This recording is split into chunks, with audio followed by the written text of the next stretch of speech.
अस्सलाम वालेकुम।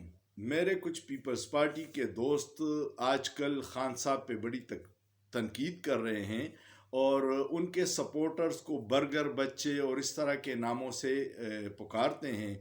मैं ज़रा उनको तारीख में पीछे लेके चला जाता हूँ कि जनरल ज़ियाउल हक डिक्टेटर ने जब मार्शल लॉ नाफिज किया और जुल्फ़िकार अली भुट्टो की हुकूमत ख़त्म की तो उस पर एक केस अहमद रज़ा कसूरी साहब जो वकील हैं उनके वालिद के मर्डर का केस था कि भुट्टो साहब ने उसका हुक्म दिया था और एक अदालती मुतनाज़िया फ़ैसले में भुट्टो साहब को फांसी चढ़ा दिया गया था और सारे जियाले चुप थे। अगर उस वक्त जियाले हिम्मत करते तो उनके लीडर को इस तरह एक डिक्टेटर फांसी नहीं चढ़ा सकता था।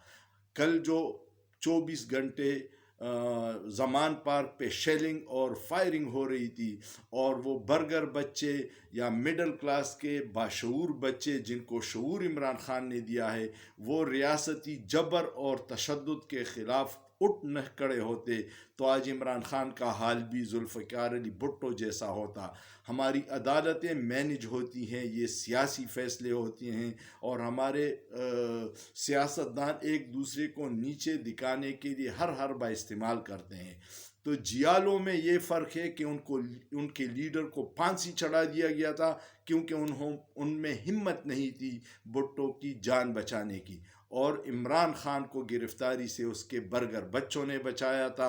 अब ये दाग मिट जाना चाहिए। ये बर्गर बच्चे सीसा पिलाई हुई दीवार बन के रेंजर्स, पुलिस, शेलिंग, फायरिंग, हर किस्म की तशद्दुद के सामने खड़े थे जो बहुत बड़ी हकीकत बन गई है और ये पाकिस्तान की तारीख़ में सुनहरे हरूफ में लिखा जाएगा कि जब सियासी तौर पर बनाए गए 80 केसेस, जाली झूठे केसेस जिनमें इमरान खान को किसी भी तरीके से इन्वॉल्व करके उसको कत्ल करने की कोशिश थी, उस वक्त नौजवान, बाशऊर नौजवान जिसको शऊर इमरान खान ने दिया था वो डट के खड़े थे, रियासत से टकराए थे, हुकूमत से टकराए थे, मशीनरी से टकराए थे, जुल्म, जबर और तशद्दुद से टकराए थे और अपने लीडर को गिरफ्तार नहीं होने दिया था।